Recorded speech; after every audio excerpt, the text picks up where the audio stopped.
And we are back now with Mr. Russ Vought. He served as President Trump's Director of Office of Management and Budget. And I'm sorry for that rude interruption there. We had a technical problem. Thank you for staying with us, Mr. Vought. We were talking about possibly increasing auditing by the IRS. And the point I was making is the studies indicate that a disproportionate amount of the current auditing is going on at and below the poverty level because those people can't resist it so much. Certainly it makes sense, does it not, to increase some of the audits of some of the more wealthy taxpayers? Perhaps, but what this proposal is, we're talking $80 billion over 10 years. That's $8 billion per year on top of $11 billion already per year. So that's doubling the IRS.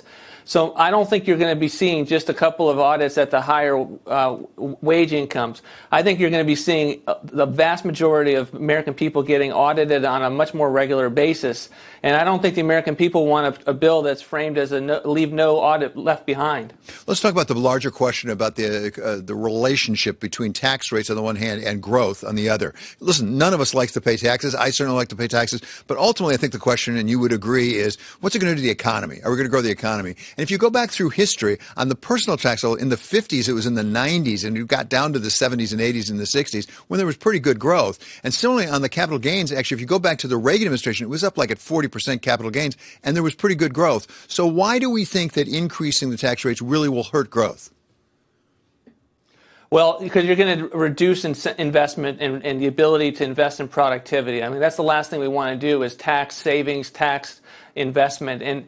And the problem with this is that it's not going to lead to any additional revenue because of the fact that people just hold on to their assets. And so there's going to be a much smaller amount of realizations. And economists across the aisle are saying that a tax rate for capital gains in the 40s is about double where it needs to be from the standpoint of that tipping point to be able to say what's the highest that you can have and still bring in revenues.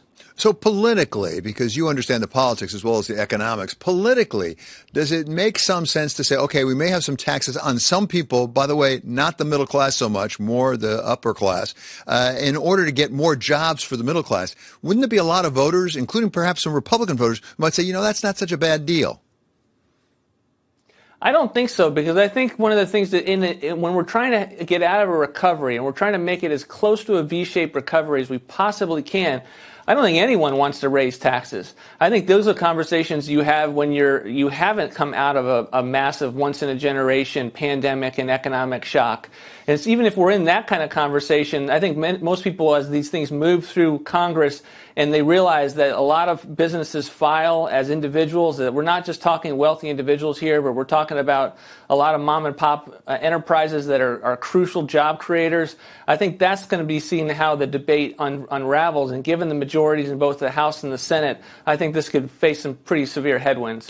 Mr. Vought, in a steady state economy, I can understand why increasing some taxes might really slow things down. But we don't have a steady state economy. It is bouncing back fast, in no small part because the Fed has kept the interest rates so low, as well as now Congress coming in with trillions of dollars in fiscal stimulus.